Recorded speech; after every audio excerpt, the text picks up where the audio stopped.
بسم اللہ الرحمن الرحیم۔ یہ تیسرا دور بیان کیا جا رہا ہے کہ حضرت مولانا الیاس رحمۃ اللہ علیہ سے پہلے کا جو دور چل رہا تھا وہ کس طریقے کا دور تھا اور کیسے کیسے خرافات، کیسی کیسی بدعات اس دور کے اندر تھی۔ تو یہ تیسرا دور ہے، اور تیسرا دور حضرت سید احمد شہید رائے بریلوی رحمۃ اللہ علیہ کا دور تھا، اور یہ سن ہجری 1201 کا ہے۔ یہ سن ہجری 1201 کا دور ہے، اور ان کے رفقائے جماعت کا ہے، یعنی جو ان کے جماعت کے ساتھی تھے ان کا دور ہے۔ ان میں حضرت شاہ اسماعیل شہید رحمۃ اللہ علیہ اور حضرت مولانا عبدالحی رحمۃ اللہ علیہ کا نام اور کام زیادہ نمایاں ہے۔ ان حضرات نے ایک بڑی جماعت منظم کی اور اس کی بہترین دینی، علمی اور عملی تربیت کی۔ پھر ہندوستان کے مختلف علاقوں میں دورے کر کے اصلاح و تجدید کا عظیم کام انجام دیا۔ پھر حج کے فریضہ کا احیاء کیا، یعنی حج کا جو فریضہ تھا وہ اس کو زندہ کیا، جس کی طرف سے توجہ مفقود ہوتی جا رہی تھی، یعنی جس کی طرف سے توجہ مفقود ہوتی جا رہی تھی، توجہ ختم ہوتی جا رہی تھی۔ ہجرت کی اور اس کے بعد صحیح اسلامی اصول و خطوط پر جہاد کیا اور کتاب و سنت کے مطابق اسلامی حکومت کے قیام کی کوشش کی۔ پشاور اور اس کے گرد و نواح میں انہیں یہ کامیابی حاصل ہوئی کہ شریعت کے مطابق اسلامی حکومت قائم کریں اور اسلام کے مالی اور اقتصادی نظام کو کچھ مدت کے لیے ہی صحیح پوری طرح نافذ کر دیا۔ ان کا مقصد اقتدار کو اپنے ہاتھ میں لینا نہیں تھا، بلکہ اسلامی نظام نافذ کرنا تھا، جیسا کہ پشاور کے واقعہ سے ظاہر ہوتا ہے کہ قبضہ کر کے دوسروں کے حوالے کر دیا کہ کوئی دوسرا یہ کام کرنا چاہتا ہے کرے، ہمارا مقصد حکومت کرنا نہیں ہے۔ تو ان علماء کا جو مقصد تھا یہ صرف اسلامی حکومت قائم کرنا تھا اور دین کا غلبہ حاصل کرنا تھا، لیکن اقتدار کا مسئلہ ان کا نہیں تھا، حکومت کرنا ان کا مسئلہ نہیں تھا۔ ان کی شہادت کے بعد ان کی جماعت کے بعض افراد دعوت و اصلاح کے کام کے لیے مختلف جہتوں میں، یعنی مختلف سمتوں میں نکل گئے، اور بعض نے جہاد کا عمل جاری رکھا، اور ان میں بعض شہادت سے سرفراز ہوئے، کچھ جام شہادت نوش فرمانے کے منتظر رہے، اور پائے ثبات سے لغزش نہیں آنے دی، یعنی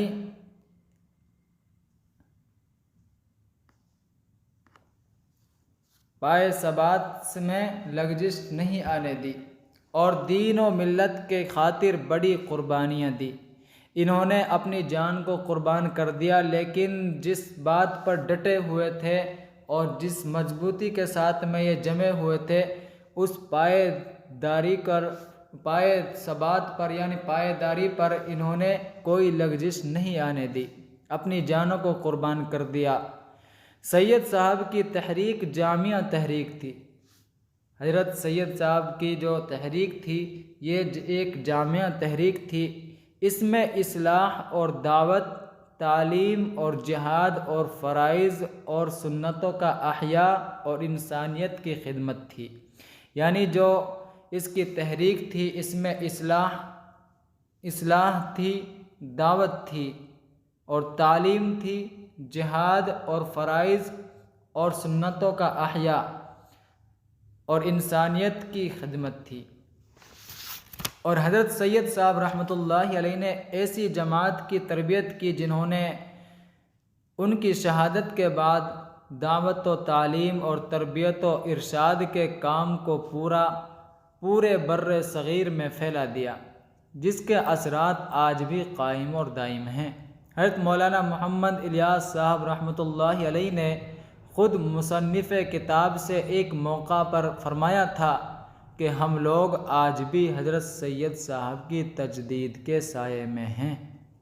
یہ جو دور گزرا ہے یہ تیسرا دور تھا۔ یہ مختصر طور پر بیان کیا جا رہا ہے اور مفصل طور پر تو کتابوں میں بہت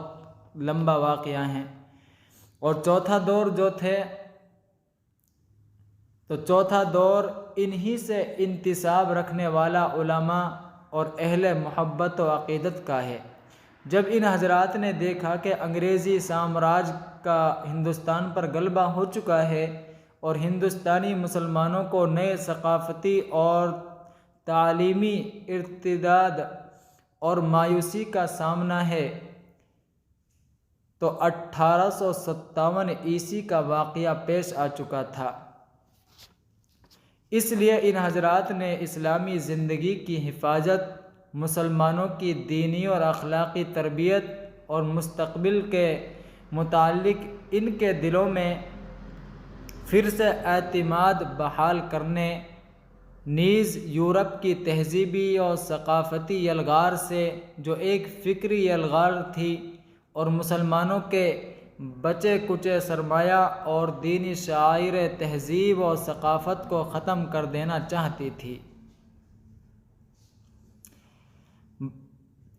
بچانے کی شدید ضرورت محسوس کی، اور فتنوں کے سد باب کے لیے یعنی فتنوں کے روکنے کے لیے ان حضرات کے ذہن میں اس کے سوا کوئی اور شکل نہ تھی کہ وہ دینی مدرسے قائم کریں جو اسلام کے قلعے اور شریعت و علوم دینیہ کے لیے پناہ گاہیں ثابت ہوں۔ چنانچہ انہوں نے دارالعلوم دیوبند، مدرسہ مظاہر علوم سہارنپور اور لکھنؤ میں دارالعلوم ندوۃ العلماء قائم کیا۔ پھر اور بھی مدارس قائم ہوئے، اور انہی میں وہ مدارس بھی ہیں جو سلفی مکتب فکر کے سمجھے جاتے ہیں، یعنی اہل حدیث کے سمجھے جاتے ہیں۔ تو یہ دور جو گزرا ہے یہ چوتھا دور تھا، اس کے اندر بھی بڑا انقلاب آیا تھا۔ اور پانچواں دور جو گزرا ہے، پانچواں دور انہی مدارس کے فضلاء اور ان کے بانیوں کا گزرا ہے، یعنی جو مدرسے سے فارغ ہوئے اور فارغ ہونے کے بعد میں انہوں نے مورچہ سنبھالا، تو ان کا دور گزرا ہے۔ ان میں حضرت مولانا محمد الیاس کاندھلوی رحمۃ اللہ علیہ، یہ سن ہجری 1463 کا ہے، یعنی سن ہجری 1363 کا واقعہ ہے، مطابق 1944 عیسوی کا واقعہ ہے کہ شخصیت سب سے زیادہ نمایاں ہوئی۔ انہوں نے مسلمانوں میں آزادی، بے راہ و روی، ایمان و روحانی افلاس اور دینی بے حسی کو بڑے قرب سے محسوس کیا۔ یعنی حضرت مولانا الیاس رحمۃ اللہ علیہ کے دل کے اندر ایک کڑن تھی، ایک لگن تھی، اور انہوں نے جب دیکھا کہ مسلمانوں میں آزادی و بے راہ و روی ہے، ایمانی اور روحانی افلاس اور دینی بے حسی کو، یعنی دین کا کوئی احساس ان کے دلوں کے اندر نہیں ہے،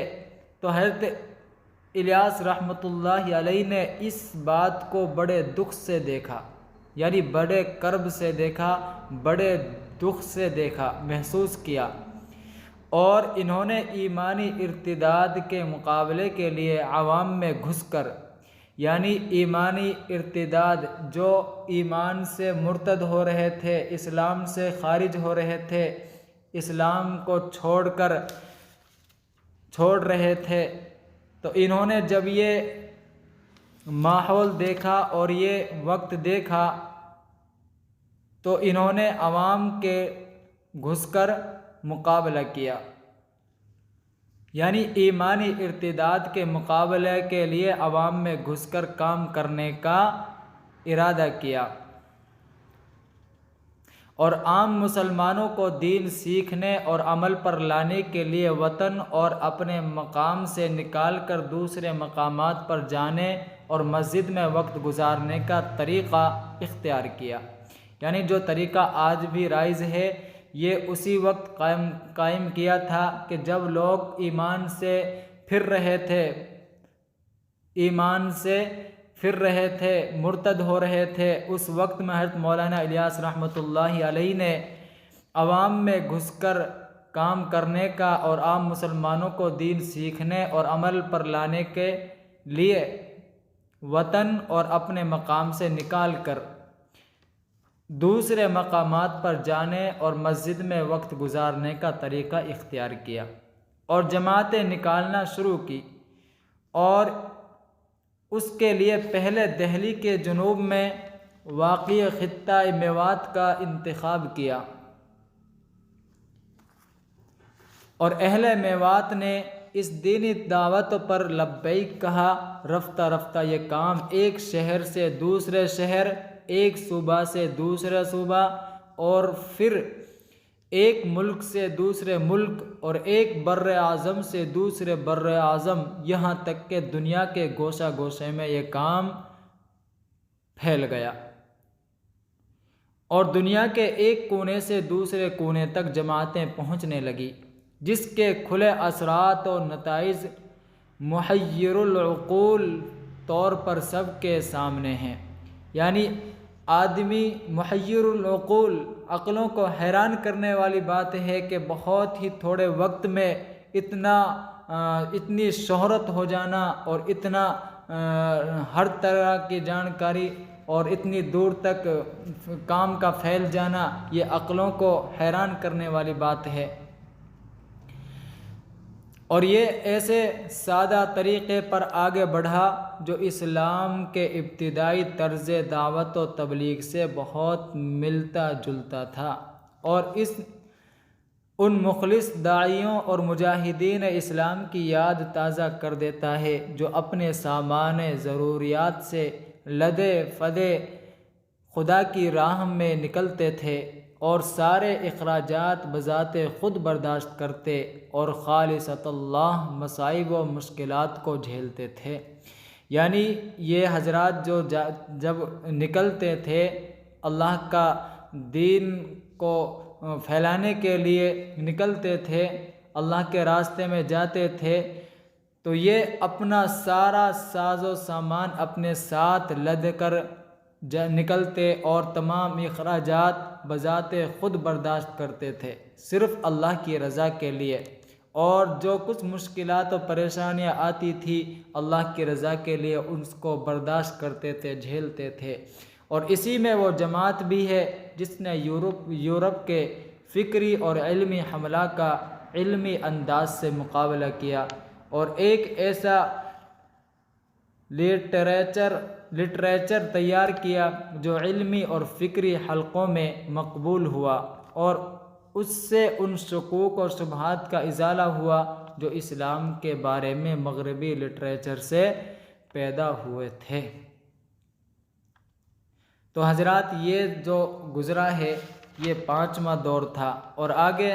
مفصل بیان آ رہا ہے۔ یہ تو مختصراً بیان بتلایا گیا ہے، اور آگے مفصل بیان گزرے گا، اور کیسے کیسے مصائب آئے، کیسی کیسی تکلیفیں برداشت کی ہیں، کس طریقے سے کام کیا ہے، یہ ساری چیزیں بتلائی جائیں گی۔ تو ہم یہیں پر اکتفا کرتے ہیں۔ بھائی چینل کو سبسکرائب کریں۔ آپ حضرات سے مؤدبانہ درخواست ہے کہ چینل کو سبسکرائب کریں اور بیل آئیکن کو دبائیں۔ السلام علیکم ورحمۃ اللہ وبرکاتہ۔